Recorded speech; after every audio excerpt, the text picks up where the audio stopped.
First of all, thank you all for being here. It's great to see so many faces.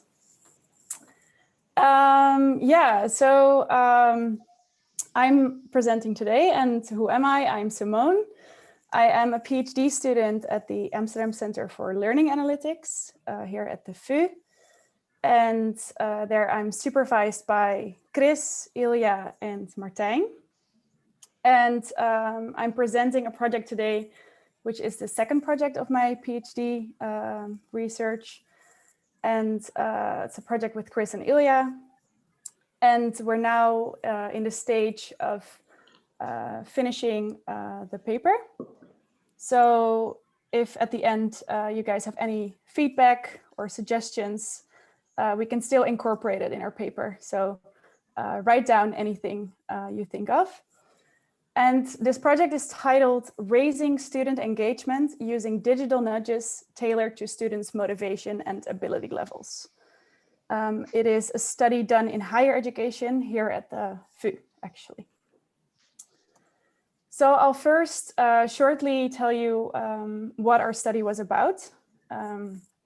So the aim of our study was to increase students' registration for and participation in an online exam. And why is it important for students to participate in such a thing? Because participation in educational activities is key to academic success. So in order for students to persist through college and complete their courses, they need to engage. And how did we try to increase students' engagement? Well, through nudging. Nudging is basically that you try to steer people towards behavior that's or decisions that are beneficial for them. And one of the most famous examples is this picture on the right, where you can see a fly that was drawn in the toilet, the men's toilet, at Schiphol Airport, to make sure that men would aim on this fly in order to keep the toilets more clean. So that's one of successful nudges in real life. And here in this study, we based our nudging on a model, the Fogg behavior model, it's called. It's a model from persuasive technology. And this model basically states that there are three things that are important for, that are needed in order for behavior to occur. So people need to be motivated to perform the behavior. They need to be able to perform the behavior, and they need a trigger. They need something to that tells them to perform the behavior now, so a nudge. So this is what this theory states. And it also says that people differing in their levels of motivation and ability should receive different types of nudges. So the nudges should be tailored to these levels. And in our study, we evaluate this Fogg behavior model. And these are the two general research questions that we addressed. So the first was, is this Fogg behavior model suited to distinguish between students' responsiveness to nudges? So are motivation and ability indeed factors that are suited to distinguish whether students eventually engage when they get a nudge? And secondly, do nudges tailored to motivation and ability levels versus plain nudges increase students' responsiveness? So will they engage more when they receive nudges that are tailored to their specific levels of motivation and ability? All right, so this is a short overview of what we did in this study. This is an outline of what I will be talking about for the rest of this presentation. It follows, as you can see, a similar structure as a regular research paper. So first, I'll give a little bit more background on motivation, ability, and nudging, and a little bit about the FOC behavior model. Then in the methods, the experimental design is important to explain, and I'll go more into the nudging intervention we conducted. Then the results I'll split up into the two questions I just put up on the slides. So the distinguishing between the students and the intervention effects. And in the end, time for conclusions. So first, a bit about the background. Like I said, to successfully complete online courses and persist through college, students need to participate in educational activities. And more general, performing behavior requires, well, there's internal factors and external factors that contribute to whether people perform behavior. And for participating in educational activities, motivation and ability are important internal factors, and nudges can trigger students to perform behavior. So those are on the external side. I'll first shortly go into the internal factors. So motivation and ability, psychological theories address that students need to both be motivated and able, or believe that they're able to perform behavior. And with ability, I refer to having the required skills and the resources. And also there is empirical support for motivation, the importance of motivation. And motivational factors that were found of importance are task relevance, interest, and goal commitment. And these were found related to online course participation. So things like watching lecture videos and participation in web video conferences. And there's also empirical support for the importance of ability for behavior in education. For example, academic self-efficacy, so perceived ability, was found related to learning engagement and to participation in online exams. And lack of resources were identified as barriers for participation in online educational activities. So that's about the internal factors important for participation in educational activities. And then we have the external part, because students often can experience barriers. Firstly, beginning students that start university, they need to adapt to the higher education context, where the academic work is more difficult, while they often experience less support. So there's a need for self-regulation and self-control.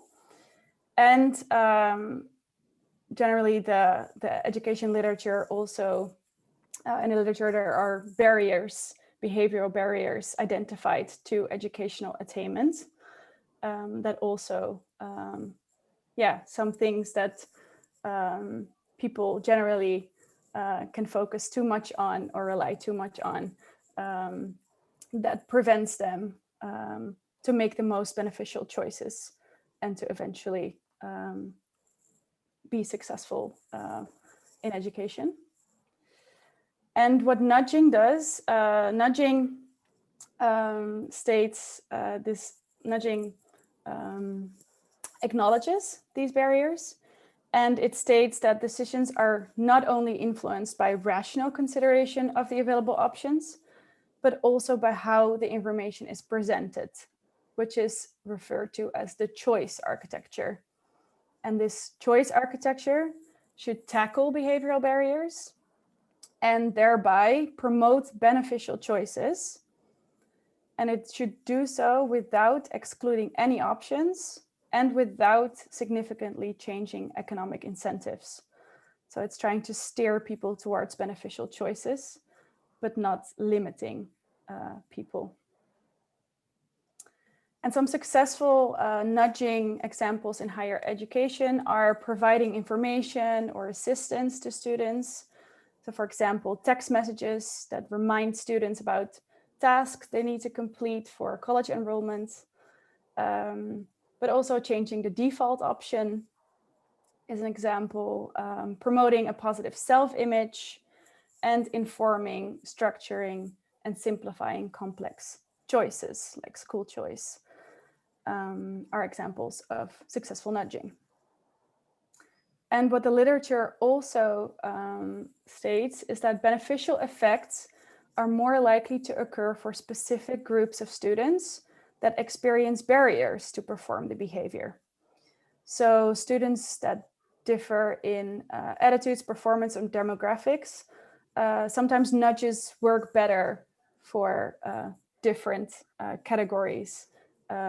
So students that differ in attitude, performance, or demographics. An example is that nudging was found beneficial for low socioeconomic status students when the nudges aim to increase financial aid and college applications. So these were students that lacked this information and lacked the structured way of or the assistance provided along with this information. So nudges that provided these students this information, it helped them the most because they lacked it the most. So in the literature, there's a call for targeting nudges at specific groups of students, so that's the most effective way to go. Well, one model that I've already shortly introduced that nicely combines these internal factors and the external, the nudging, into one model is the Fogg behavior model, which I presented here on the slide.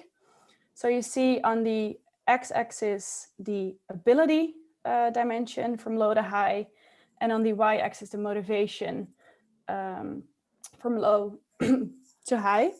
And then you see a dashed line, which is called the activation line. And this model states that above this line, nudges, prompts is another word for a nudge, that prompts will succeed. And below this activation line, students or people would simply not have high enough ability or motivation to perform the behavior, so nudges will fail. And then above that, the model also states that different types of nudges are suited to trigger people with different levels of ability and motivation. So when ability and motivation is both high, the top right corner, then a signal nudge will do, which is just a plain reminder in this model. And when students are low in ability but high in motivation, so the facilitator nudge, that's the one they then should receive because they need to be facilitated.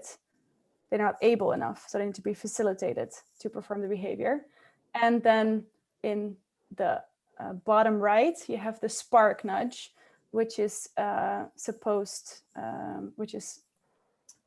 aimed for students with high ability, so they're able to perform the behavior, but they're low motivated to perform the behavior. So a spark should motivate them. So this is the model we adopted as our theoretical framework for nudging. And that leads me back to the two main questions of this study. So firstly, motivation and ability, these two factors, can we make a meaningful distinction between students in participation and performance based on motivation and ability levels? And second, does tailoring nudges to groups that differ in motivation and ability increase students' participation and performance? And this is versus the plain nudges. So it's really the type of nudge that we evaluate and not nudging in general. All right, off to the methods. In this study, 579 first-year university students participated, and they all took the course Statistics 1. They had the opportunity within this course to participate in an online practice exam, which was offered to them through online proctoring software. This is software that enables students to take the exam any place they would like, because they can just use their own laptop. But this process does require certain steps before you can participate in such an exam, like downloading a screen sharing app and like providing consent for video recording. So there are certain steps people need to complete before they can participate. And last year, same course, same exam, well, not exactly the same, probably. Only 9% of students participated when they were assigned to the online proctoring exam. So they experienced certain barriers to participate because they had to go through all these steps that online proctoring brings along. So these steps were actually a barrier for participation previously. Then the experimental design. So on the left-hand side, you see the fog model. And then on the right, you see our data. So what we did is we measured beforehand of these students, we measured their ability and motivation towards this online proctored exam, practice exam. So we measured how motivated they were, and we used a task value scale for that. And we measured how able they were to participate, where we used digital competency scale, because like I said, participation in this exam required steps like filling out online forms and downloading an app. So that's why the digital competency is the ability axis in our case. And so yeah, the students filled out these questionnaires, and the scatter plot shows their answers. And we used the median to split the students into groups. Why? Well, the fog behavior model is a theoretical model. So this nicely dashed activation line didn't give us any clear, there was no clear rule on when to put people, when to send a certain nudge to certain students. So we thought that this was the best way to divide students, just based on the median. So we divided students into 4 groups, which I call accordingly to the nudges they were sent. So the top bottom are the signal group. On the left bottom, the top right is the signal group. So the ones that are highly motivated and highly able. On the left top side is the facilitators. So those who are motivated but not so able. And then on the other side, on the right bottom side, you have the sparks, which are able to perform the behavior but not so motivated. And then in the left bottom, you get the students who are not motivated and not so able to perform the behavior. Then, after classifying students into these 4 motivation ability groups, thereafter, we randomly assigned them to the control group or the intervention group. And here you see the difference. The control group received all plain nudges, and the intervention group received the nudge that was suited for them. So the signal, sparks, facilitators, and sparcilitators. And I'll go into these nudges right now, because the intervention, what was the intervention? The intervention was digital nudges that were sent to these students, emails, to be specific, to their email address of the university. And this is an example email of just a plain nudge. This was the first email that was sent. They received some information about the online practice exam and were asked whether they wanted to participate. So it's just very plain, just a simple email. And then to compare this, the intervention group received emails that look more like this. So based on general nudging principles, we made the email a little bit more attractive. And we used some personalization in the sense that we addressed the student by their first name. That's the difference between the control group and the intervention group in general. But the intervention group, there's different motivation ability groups that received different types of nudges. So this is an example of a signal nudge. These are students that are highly able, highly motivated. So they just needed to receive a nudge to perform the behavior. But the facilitators also needed to be facilitated to perform the behavior. So they received, additionally in these emails, they received instruction videos on how to perform the behavior we requested from them.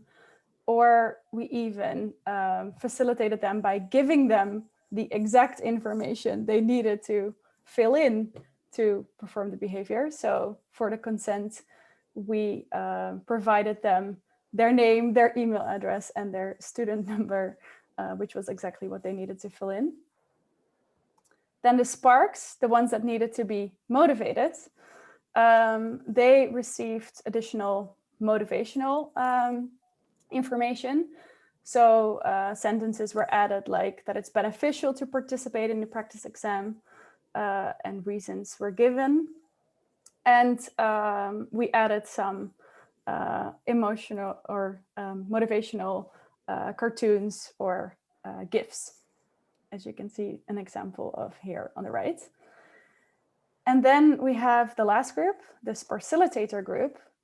And as the name already implies, we combined facilitator elements and spark elements, because this group was not motivated and not able, so they needed to be facilitated and sparked with motivation. So they received both elements in their emails. Then a little bit more about the outcomes and the procedure. So we sent 6 nudges in total, and each nudge required or asked the students to perform a specific behavior. So there was one behavior outcome for each nudge, and examples are that they needed to provide consent for voice, video, and photo recording. Actually completing the online proctored exam was one of the behaviors, and afterwards checking the results of the practice exam, because we want students to learn from these types of exams. And you see, oh yeah, I almost forgot the second point. Performance on a final exam of this course was a secondary outcome that we also looked at, given the relationship between engagement and performance. And then below you see a little overview of the procedure of this study. So you see that over a couple weeks we sent them these 6 nudges, and they got in total 1 week to participate in the online proctored exam. Then before we go to the results, a little bit more about the specific expectations based on theory. So the first question was whether this model is suited to distinguish between groups in their responsiveness to nudges. So in whether they actually perform this target behavior we request from them. And therefore we inspect the controls, because the controls all received plain nudges. So they they all receive the same nudge, but they differ in ability and motivation. So we can see whether indeed the group on the top right that should always perform the behavior when receiving a nudge, according to the theory, whether they actually do perform the behavior most often. The group on the bottom left should never perform the behavior according to this model. And the other two groups should sometimes perform the behavior just when their levels of motivation or ability are high enough. And like I said, we also looked at performance because of the relationship between engagement and performance.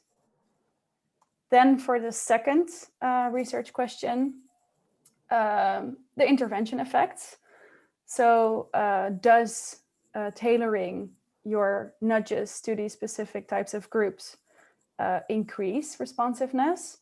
And the FOG model would say that you would find an increase in behavior for the facilitator and the spark group, because the FOG model says that signals should always respond and facilitators would never respond. So it doesn't matter if they get a nice looking nudge or not, or a motivating nudge for the facilitators. They will either always respond or never respond. But the groups, the facilitator and the spark, according to FOG, if you give those people a facilitating nudge or a motivational nudge, they will increase and they will perform the target behavior. But we also test here by some general nudging principles.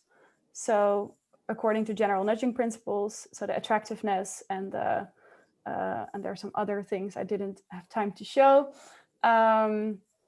They would say, according to general nudging principles, we would find an increase in the behavior for all groups.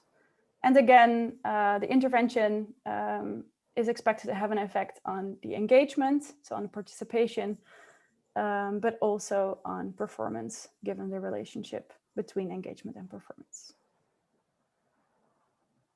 On to the results. The results are divided into the two questions. So these are the results of the first question. So whether the model is suited to distinguish between groups. And there are multiple things to look at. We look at the differences between these motivation and ability groups on background characteristics, performance of the nudge behaviors, and performance on the final exam. So for the background characteristics, we look at all participants of this study. And we see here the 4 motivation and ability groups and means and standard errors of all background characteristics that we had available of our students. And what we see is that mainly the significance is indicated, it's the difference with this facilitator group. So each time we compare the other 3 groups to this facilitator group, because this is the group that should never respond to nudges because they're not able and they're not motivated. So that's our reference group. And we see that mainly the facilitator group differs from this facilitator group. So these 2 groups differ in their motivation. They're both not able to perform the behavior, but they differ in motivation. And we see that certain background characteristics are related to this difference in motivation. For example, study programs. So the psychology program is underrepresented compared to this facilitator group in the facilitator group. And the pre-masters are overrepresented in this group. And we also see that statistics ability, so there was another assignment in this course, is very, that the difference on statistics ability is also significant between these 2 groups. So most differences are found between these 2 groups on background characteristics, and these are groups differing in motivation only. Then the second thing we looked at. 5 nudge behaviors, because the 6th one, there was almost no response. So that's why you're missing the 6th nudge, the 6th email. So on the 5 nudge behaviors, we only look at the controls now, because we want to see whether just simple plain nudges, how do these different types of students, different in ability and motivation, respond to these nudges. So whether they perform the behavior we nudged. And on average, so the first row in this table, we see that our expectations are not fully, how do you say, confirmed? Because indeed, we would expect that the signals were the ones that should always perform the behavior. And they do perform the behavior more often than the sparcilitator group, but they're not the group that performed the behavior most often, because that is always the facilitator group. So the people who said they were not able to perform the behavior, but were motivated, are the ones that perform the behavior most often. And that is seen, they perform the behavior most often 4 out of 5 times, or actually all times they perform, the means are always the highest. So they always performed the behavior most often. So interestingly, the difference between motivation, because also the signal group is high motivated, just like the facilitator group. So motivation is very distinguishing between these groups, because the signal and the facilitator group perform behavior most often. But ability, the sparks are low on ability. Yeah, we don't see a very big difference on ability in these results. So motivation, very distinguishing, but ability, not so much. Also, since this group is performing most behaviors most often while being low on ability. And then last, the secondary outcome performance. Oh, wait, I first have something important to say. There is room for improvement. So for the second question that comes after this, whether the intervention, a tailored nudging intervention, could have an effect, we at least see that all groups don't perform the behavior at all times. So there's definitely still room for improvement to motivate and facilitate these students. So then the performance on the final exam, there we see that firstly, we saw that there were missings on the final exam, so no-shows. And these no-shows actually did follow the expected pattern. So it could be, the no-shows could be an indication of student participation and engagement again, because whether they participated in the final exam. And we see actually that the missingness is lowest on the signal group. So that is as expected. We expect the signal group to participate. So that was an interesting side effect. And then for the grades, the performance on the final exam, we do not see what we expected. The sparks perform significantly lower than the sparcilitator group, and we find no other differences. We do find, however, that the facilitator group, which was the group that engaged the most, so performed most target behaviors, also performed the best on the final exam. So engagement to performance is found in this study as well for the highest engaged group. All right, so I said there was room for improvement. So let's look at the results of the intervention. Here you see a graph of the 5 nudges on the x-axis and the proportion of students that performed the target behavior. And you see that there is no effect of the intervention.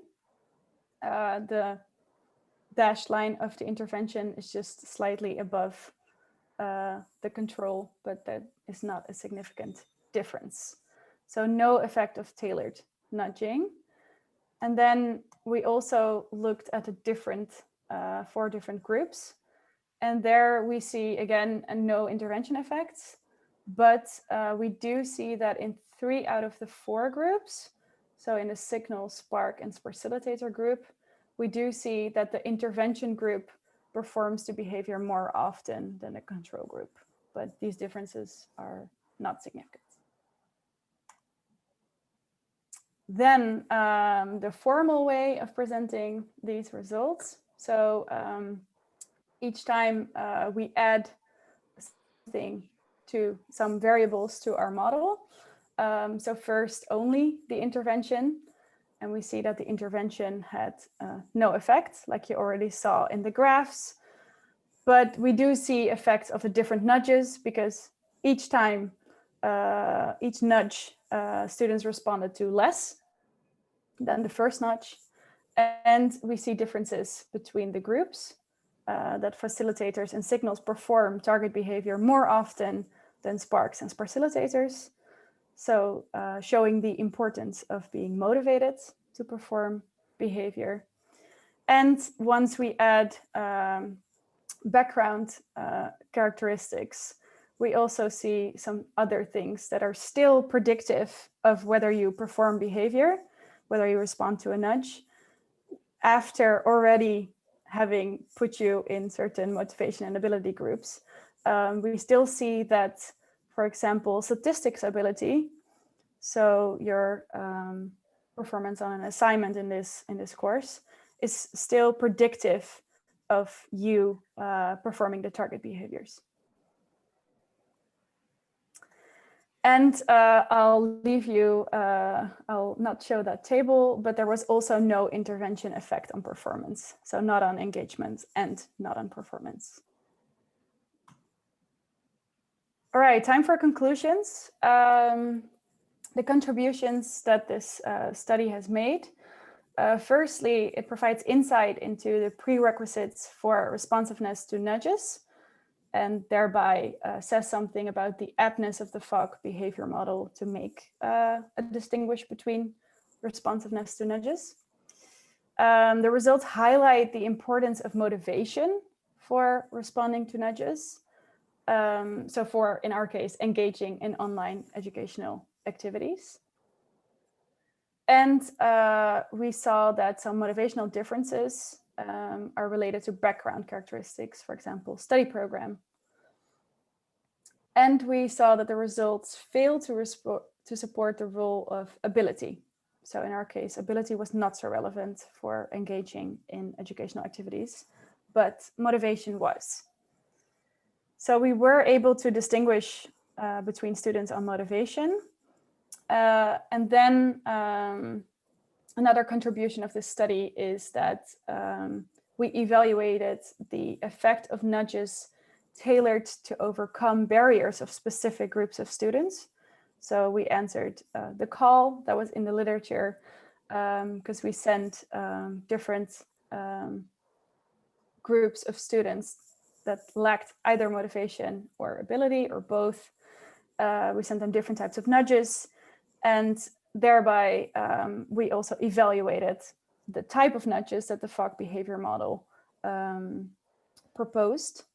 And the results show no effect of these tailored nudges versus plain nudges on either engagement or performance. These are the most relevant conclusions. Then I would like to shed some extra light on 2 unexpected findings, because we did not find support for the ability dimension of the FOG behavior model. That was not a distinguishing factor in whether students engaged and participated in the online exam. And we thought that could have to do with our operationalization of ability, because we operationalized it as digital competency. And that was because all these steps required required students to do all kinds of things online, like downloading a screen sharing app. But we saw in our results actually that statistics ability was still predictive of motivation.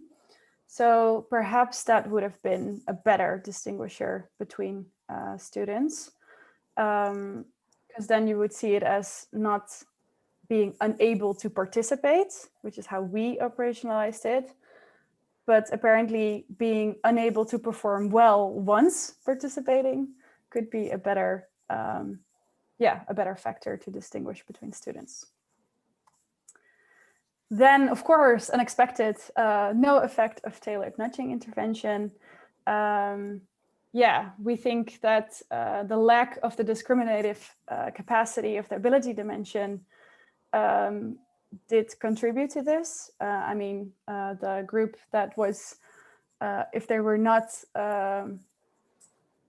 were not really unable to participate because it was not a good distinguisher, then further facilitating them probably didn't help.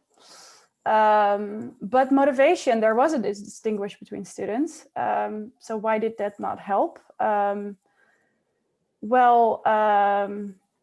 That is inconsistent with prior research on informational nudging in higher education, because normally providing additional information or making students aware of information that they lack does help. That remains an important question.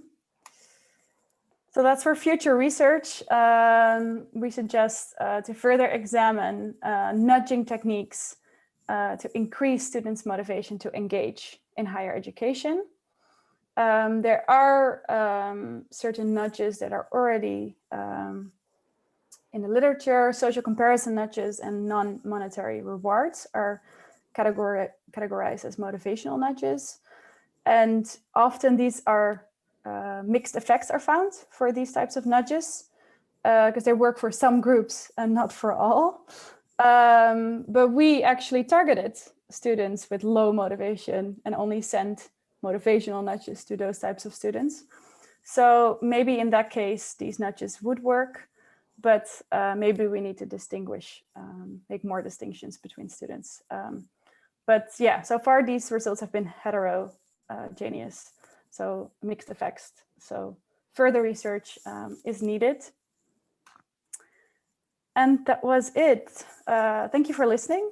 And I would love any questions or suggestions since, like I said, we're still finishing up the paper.